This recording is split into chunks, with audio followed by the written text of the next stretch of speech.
Salut à toutes et à tous, c'est Rivanino, j'espère que vous allez bien et j'espère que vous avez passé de bonnes vacances. On se retrouve nous dans la suite de la playlist sur le langage de programmation C++ et aujourd'hui en fait on va aborder la notion de classe abstraite et d'interface dont j'ai déjà brièvement parlé dans quelques-unes je crois de mes vidéos précédentes. Alors dans une de mes vidéos précédentes j'avais introduit le mot-clé virtuel qui définissait en fait des fonctions virtuelles, des méthodes virtuelles. Aujourd'hui on va aller un petit peu plus loin, je vais prendre des exemples assez concrets qui vont nous permettre de comprendre le mieux possible ces concepts. Donc en fait on va prendre un exemple et via cet exemple on va essayer de structurer un petit peu un contexte particulier pour cette vidéo. On va imaginer qu'on a besoin de dessiner à l'écran par exemple, ou dans un programme quelconque, ou via des librairies quelconques, des figures géométriques à l'écran. Donc on va se dire que on va avoir besoin d'une classe socle, donc une classe mère, qui va ensuite être la base pour pouvoir construire des classes enfants telles que des figures géométriques spécifiques comme le cercle, le carré, le rectangle, le triangle, etc. Donc dans la vidéo sur l'héritage, on a vu qu'il était possible donc de faire une classe mère et de faire hériter de cette classe mère plusieurs classes enfants qui allaient hériter en fait des attributs, des données membres de cette classe ainsi que des fonctions, des méthodes de la classe mère. Aujourd'hui, on va aller un petit peu plus loin et on va faire en sorte par exemple que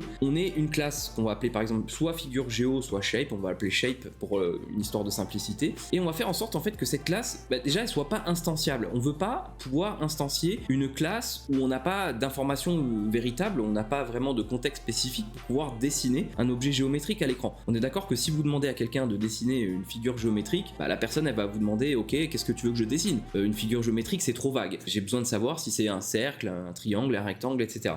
Donc on va commencer par déclarer et définir une classe qu'on va appeler shape. Et en fait cette classe, elle va stocker plusieurs informations pour qu'on puisse construire les classes enfants. Donc la première chose c'est on a besoin d'un constructeur. Pourquoi on a besoin d'un constructeur? Je vous ai dit que la classe, on voulait même pas qu'elle soit instanciable.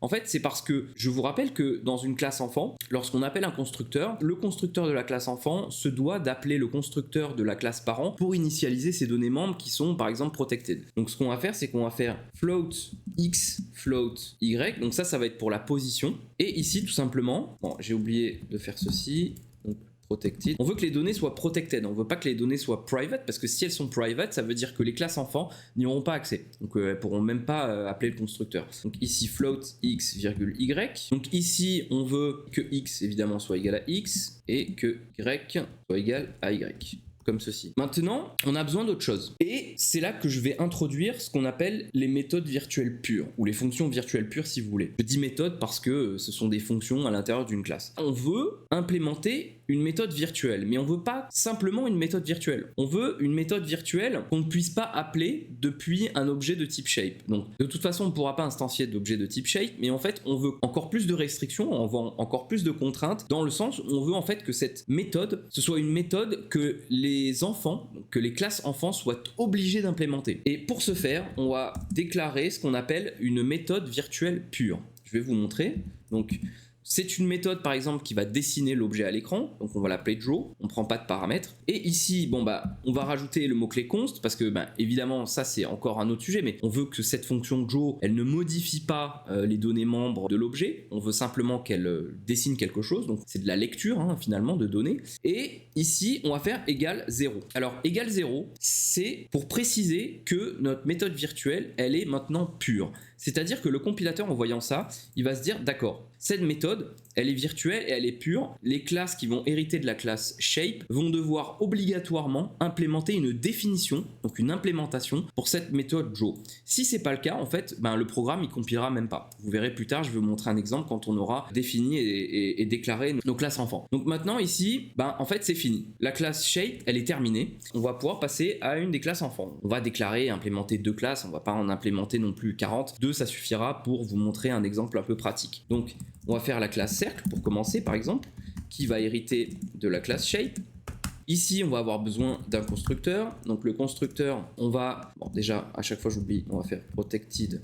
Donc qu'est-ce qu'on a besoin comme information pour un cercle? La position, ça suffit pas. Donc pour construire un cercle, savoir où on construit le cercle, c'est une chose, mais on a besoin d'une autre information. Cette information, c'est le rayon. Donc le rayon, ça va être en float aussi. On va l'appeler rayon, comme ceci. Ici, donc on va prendre int x, int y comme paramètre du constructeur, plus... Alors c'est pas int, pardon, c'est float, tant pour moi. Et ici, on a besoin donc d'une information en plus, c'est le rayon. On va appeler radius en anglais comme ceci.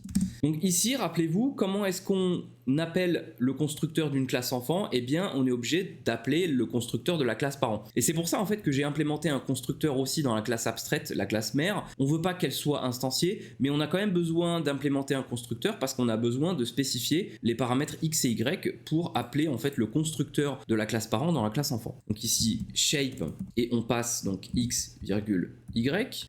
Alors ici on a une erreur. Ah oui, évidemment. Ici, il faut que ça soit public, sinon on va avoir cette erreur. Voilà, normalement elle devrait disparaître. Pourquoi elle disparaît pas? Ah bah ça y est, elle a disparu. Ok. Donc maintenant, eh bien, on veut que notre rayon soit égal à notre radius qu'on a passé en paramètre de notre constructeur. Et voilà, c'est terminé pour le constructeur de la classe cercle. Avant de passer à la méthode Draw, je vais essayer d'instancier un objet de type cercle. Regardez, si je fais cercle, on va l'appeler circle, et on va lui passer par exemple 1.0f, 2.5f, et 3.0f. Alors évidemment, je fais la même erreur que tout à l'heure, il faut que ce soit public, évidemment, le constructeur, sinon on va pas pouvoir construire le cercle. Et là, vous allez voir que on a une erreur qui apparaît et qui nous dit objet de type classe abstraite cercle non autorisé, fonction shape draw virtuel pur n'a pas de remplaçant. Vous voyez que on peut pas instancier notre objet cercle de notre classe cercle parce que la méthode draw, alors ici je sais pas pourquoi j'ai un truc comme ça, j'ai fait un petit truc en attendant. Ici, vous voyez que notre méthode Draw, en fait, eh bien, elle est virtuelle pure, c'est-à-dire que on est obligé, dans la classe cercle, d'implémenter une définition. Donc, c'est ce qu'on va faire. On va le faire de suite. Tac. On va faire donc void Draw, override. Évidemment, elle est const, il ne faut pas oublier. Et on va faire, par exemple, simplement std cout. Donc, 10 x, 10 y et 10 rayon. Bon, on va faire un truc un peu plus propre. On va faire, par exemple, position x égale 10x. On va faire ici anti/n position y égale la position y. Et pour finir, un anti/n encore, rayon du cercle égale, voilà. Donc maintenant ici, évidemment, std handle, comme ceci. Maintenant, si je lance le programme, et on n'a rien qui s'affiche, évidemment, si j'appelle pas la fonction Draw, ça risque pas de marcher. Comme ceci, je lance le programme, et voilà.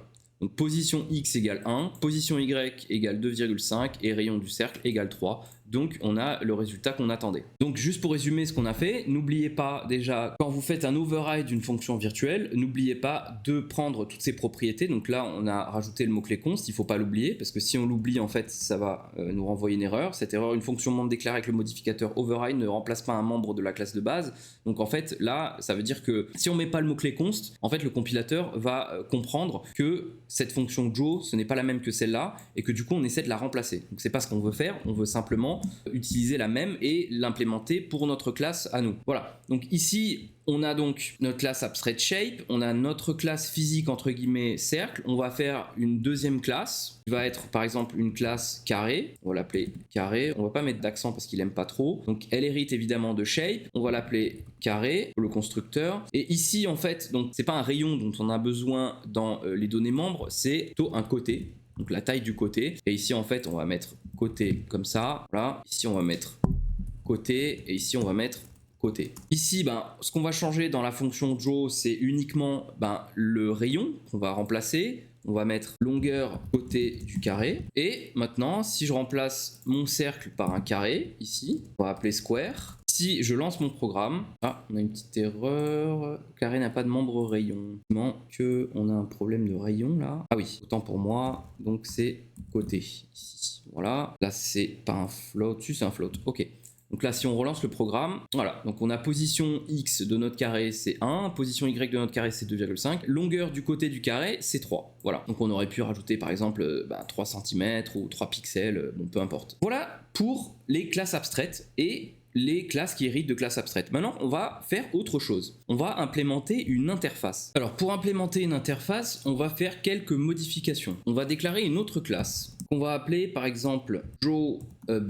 Et en fait, cette classe drawable, on va faire quelques petites modifications avec la fonction draw. On va faire virtual void draw. En fait, la fonction draw qui est ici virtuelle pure, on va la déplacer ici. Bon, en fait, ce que je vais faire, c'est ça. CTRL X, CTRL V. Donc, CTRL X, c'est couper, je vous rappelle. Et en fait, ici, du coup, pour faire en sorte que la classe shape, néanmoins, reste une classe abstraite, parce que là, si vous voulez, on a déplacé la fonction virtuelle pure draw dans la classe drawable. Donc ici, ce qu'il ne faut pas oublier de faire, c'est public drawable. Donc en fait, maintenant, on veut faire en sorte que la classe shape, elle hérite de la classe drawable. La classe drawable, ça va être l'interface. D'accord? La classe shape, ça va être une classe abstraite. Néanmoins, là, en se contentant de déplacer la fonction virtuelle pure draw dans l'interface drawable, on fait en sorte que maintenant la classe shape elle soit instanciable. Parce qu'une classe instanciable, c'est une classe qui ne possède pas de fonction virtuelle pure. À partir du moment où une classe possède une fonction virtuelle pure, elle devient abstraite. C'est-à-dire qu'elle n'est plus instanciable. Et si elle possède que des fonctions virtuelles pures, c'est une interface. Donc pourquoi je fais ça?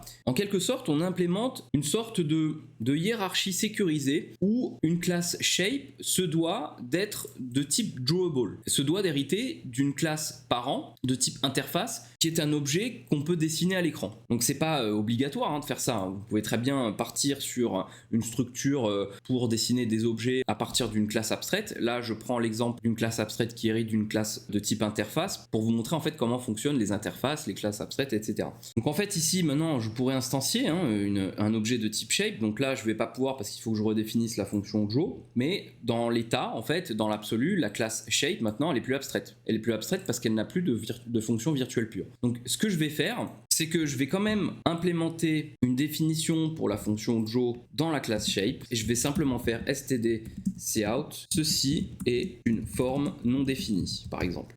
Voilà. Là, si, alors il faut qu'elle soit const, comme ceci. Ici, si je fais shape, donc forme, passe par exemple 1 et 2 comme paramètres, voilà, vous voyez que maintenant, je peux instancier un objet de type shape. Mais bon, c'est pas vraiment ce que je veux faire. Je veux pas pouvoir instancier un objet de type shape. Donc pour rendre cette classe abstraite, je vais rajouter une fonction virtuelle pure. Qu'est-ce qu'on pourrait rajouter comme fonction virtuelle pure? Il faut savoir que du coup, en rajoutant une fonction virtuelle pure, la classe cercle et la classe carré vont devoir implémenter eux-mêmes une définition, une implémentation pour cette fonction que je vais rajouter. Je vais la mettre ici et qu'est-ce qu'on peut rajouter comme fonction? On pourrait faire en sorte de faire une fonction qui va retourner par exemple le type de figure géométrique sous forme d'un nom. Donc ici, je vais faire virtual void get shape type const égale 0.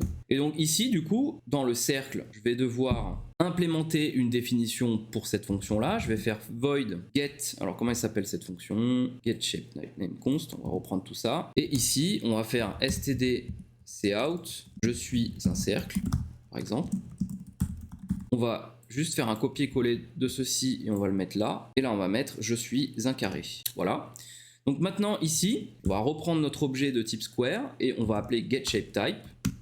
On va lancer le programme et voilà, on a je suis un carré qui s'affiche ici en plus des autres informations qu'on a plus haut. Voilà. Ici, si je fais par exemple une copie, tac, je prends maintenant un cercle.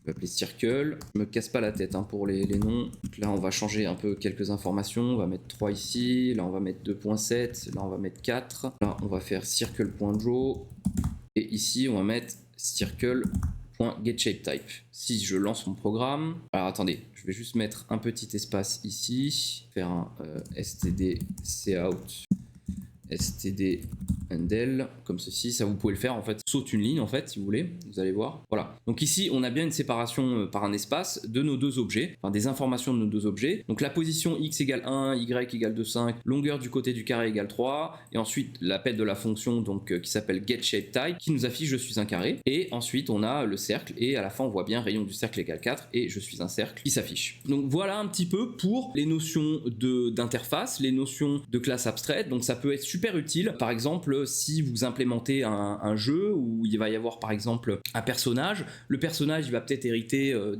d'une classe de type actor. Cette classe de type actor elle va être un petit peu similaire à la classe drawable, c'est-à-dire qu'il va y avoir des fonctions virtuelles pures dedans qu'on va devoir redéfinir dans les classes enfants, et on peut faire en sorte que par exemple la classe personnage soit une classe abstraite qu'on peut pas instancier parce que notre jeu va faire en sorte que la classe personnage, il faut qu'on précise ce que c'est comme personnage. Est-ce que c'est par exemple le joueur, est-ce que c'est un ennemi, est-ce que c'est un guerrier, est-ce que c'est un magicien? Donc on peut imaginer un tas de scénarios de ce genre là. Donc si vous avez des questions, n'hésitez pas à les poser dans les commentaires. Si vous avez aimé cette vidéo, n'hésitez pas à mettre un petit pouce bleu et abonnez-vous si ce n'est pas encore fait. Moi je vous dis à bientôt dans la prochaine vidéo de cette playlist sur le langage de programmation C++. Ciao ciao.